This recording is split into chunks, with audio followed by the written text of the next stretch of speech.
ወይዘሮ አልማዝ ኤልሳ በነገረቻት መሰረት ሉሊትን እየተከተለች ካሌብ ወዳለበት ትሄዳለች። ሉሊት ካሌብ ካለበት ቦታ ደርሳ እያወሩ እያለ ወይዘሮ አልማዝ ተከታትላ ትደርስና እናንተ የማትረቡ ደግሞ እዚህ ምን እያደረጋችሁ ነው? ምን እየዶለታችሁ ነው? ብላ ስጮህባቸው ካሌብ ደግሞ ሉሊት ልቀቂኝና ወይም ፍቀጅኝና ይችን ሴትዮ የሆነ ነገር ላድርጋት ሲላል ሉሊት ደግሞ ተዋት በቃ እሷን የሆነ ነገር አድርገን ወንጀል ውስጥ መግባት አንፈልግም። ስለዚህ ምንም ነገር አትበላት ተዋት ትለዋለች።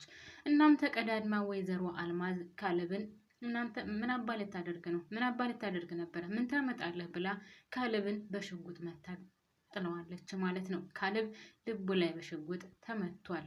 በጣም የሚያሳዝነው ነገር ወይዘሮ አልማዝ የስንት ደም እንዳፈሰሰች እኔ አጠግብም እንዴ! ለዚህ ቤት ስትል ስንቱን አድርጋለች። ለዚህ ቤት ስትል እህቷን ገላለች። ለዚህ ቤት ስትል አሁንም የካሌብን አባት ገለዋለች። አሁንም ድጋሜ ደግሞ በጣም በሚያሳዝን ሁኔታ ካሌብን በሽጉጥ መታዋለች ማለት ነው።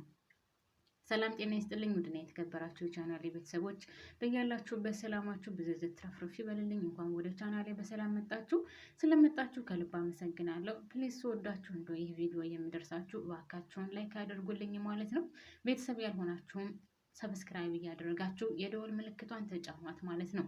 እናም ወይዘሮ አልማዝ ደም የማጠግበው አሁን ከኤልሳ ጋር ተባብረው እና ሉሊትን ለማጥፋት እና የሉሊትን ሀሳብና እቅድ ለማምከን ደፋ ቀና እያለች ነው። ኤልሳ ግን ይህን ነገር ዳዊት ያወቀ ጊዜ ምን እንደሚያደርጋት አላውቅም። እስካሁን ድረስ የእሷን የምትተበትበውንና የምታደርገውን መጥፎ ነገር እስካሁን ድረስ ካሌብ ማለቴ ዳዊት አያውቅም። ይህን ነገር ግን ዳዊት ያወቀ ጊዜ ምን እንደሚላት አላውቅም። እሱ ለእሷ በጣም ያዝንላታል። እሷ የምታደርገውን ነገር እና እያደረገች ያለውን ግን በፍጹም አያውቅም። በተለይ በሉሊት ጋር ላይ የምትዶልተውንና እያደረገች ያለችውን ነገር ከካሌብ ጋር እንድትለያይ የምታደርገውን ነገር ዳዊት ቢያውቅ ማለቴ ኤልሳ ላይ ምን እንደሚፈጥር ወይም ምን እንደሚያስብ አላውቅም። አሁን ወይዘሮ አልማዝ ጋር አንድ ሆነዋል። የድርጅቱን ማለቴ የሉሊትን የድርጅቱን ዶክመንት እንዳለ አሳልፋለ አልማዝ ሰጥታታለች ማለት ነው። አልማዝ በዚህ ጉዳይ ምን ታደርግበታለች? ምን ትጠቀምበታለች? እውነት ገንዘቡንስ በዛ ምክንያት አሳባ ቤቱን ወይም የተሸጠውን ንብረቱን በእሷ ስም ታዞረዋለች? አታዞረውም? በሚቀጥለው የምናየው ይሆናል። ነገር ግን ኤልሳ ካሌብን ስለምትወደው እና ስለምታፈቅረው ብቻ ሉሊትን ለመጉዳት የማታደርገው ነገር የለም። የሚገርመው ነገር ካስታወሳችሁ ቤተሰብ ገና ወደ አሜሪካ ሳይሄድ ጀምሮ ነው እንግዲህ ሉሊትና ልዑልን ለማጣመር ስታደርግ የነበረው ጥረት ያው እሱ ወደ አሜሪካ ሲሄድ አሁን ደግሞ ዳዊት ሲመጣ ከዳዊት ጋር እንዲጣመሩ በጣም ብዙ ነገር እያደረገች ነበረ። ከካሌብ ጋር ሄዳ ያልሆነ ነገር ትነግረዋለች። ሉሊት ጋር መጥታ ያልሆነ ነገር ትናገራለች። ዳዊት ጋር ሄዳ ደግሞ የሌለ ፈልሰፋ ትናገራለች። እና እስካሁን ድረስ በጣም በሚያሳዝን ሁኔታ ምንም የተሳካላትና የሆነላት ነገር የለም። ነገር ግን አሁንም የምታደርገው ነገር በተለይ አሁን በድርጅቱ ዙሪያ እያደረገችው ያለችው ነገር እና የፈጸመችው ነገር በጣም ከባድ ነው። ዳዊትም ራሱ አሁን ከቤት ማን መጥቶ ይወስደዋል? ለምን እንደዚህ ቅርብ ቦታ አስቀመጥሽው? እያለ ሉሊትን ሲጮህባት ነበር። ሉሊት ደግሞ ማን ከቤት ይገባል ብዬ አስባለሁ? ማን መጥቶ ይወስደዋል? በቃ እኮ እቅዴ፣ ሀሳቤ፣ ብዙ ነገር ያቀድኩለት ነገር ውሃ በላው። ምንድን ነው የማደርገው? ቆይ ማን ነው መጥቶ የሚወስደው? እያለች እየተጨነቀች ነው። ወይዘሮ ኤልሳ ግን ምንም እንደማያውቀውና እንግዲህ አሳልፋ ለአልማዝ ሰጥታታለች። እናም ለእያንዳንዷ ነገር የምትፈጠረውን እንግዲህ ሁለቱ አንድ ላይ ሆነው እየሰሩበት ነው ያሉት።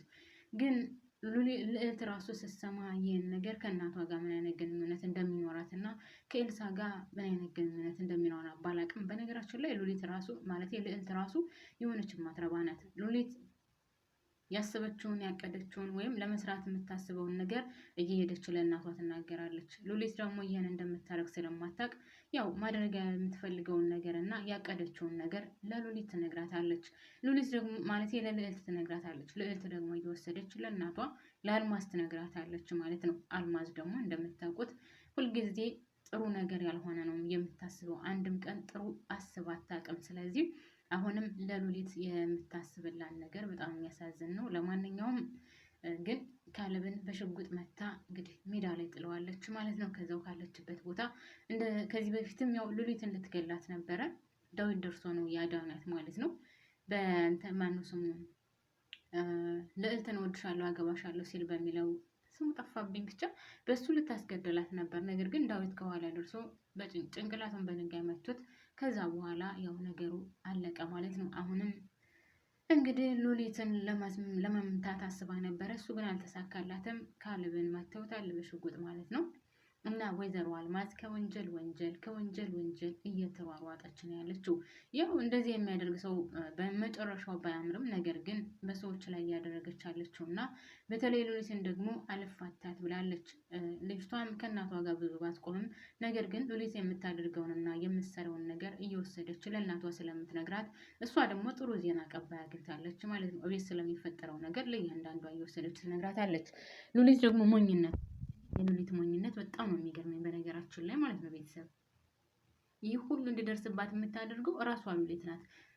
ሚስጥሯን እንደበቃ አድርጋ ብትይዝ እንዴ! አሁን ካሌብን በመምረጧ እኮ እራሱ ልዕልት በጣም ነው ስጨውባት የነበረው ሉሊት ላይ። እንዴ ቆይ እኔ ለምሳሌ አሁን የምወደውንና የማፈቅረውን ማግባት ከፈለኩኝ ማንም እንኳን ያክስት ልጅ ምናምን እና እኔ ከወደድኩት ማንም እንዲገባብኝ አልፈልግም።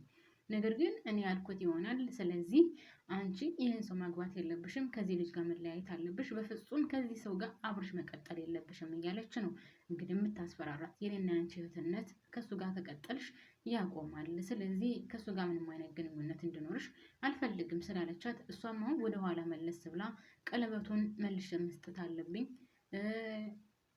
የሚሉን ነገር እውነት ነው አይደለም፣ እኔስ ምርጫዬ ልክ ነኝ አይደለሁም፣ እሺ ማለት ነበረብኝ አልነበረብኝም እንድትል ራሱ አድርጋታለች ማለት ነው። እና ሉሊት በራሷ አስባ የመወሰን ነገር ያጥራታል። በዛ ላይ ደግሞ በጣም ዝምተኝነቷና ላይክ እንዳላየ ማለፏ ወይም ዝም ብሎ ማለፉ እየጎዳት ነው ያለው። ነገር ግን በራሷ ጊዜ ቆረጥ አድርጋ የምትፈልገውን ነገር ማድረግ ብትችል ኑሮ ማንም ሰው በህይወቷ ገብቶ እንደዚህ አይበጠብጣትም ነበር። ለማንኛውም ምንድነው የተከበራችሁ ቤተሰቦች ዛሬ አጠር አድርጌ ነው ያቀረብኩላችሁ። እዚህ ላይ ያበቃለሁ። ላይክ የረሳችሁ ካላችሁ ብዙ አመሰግናለሁ።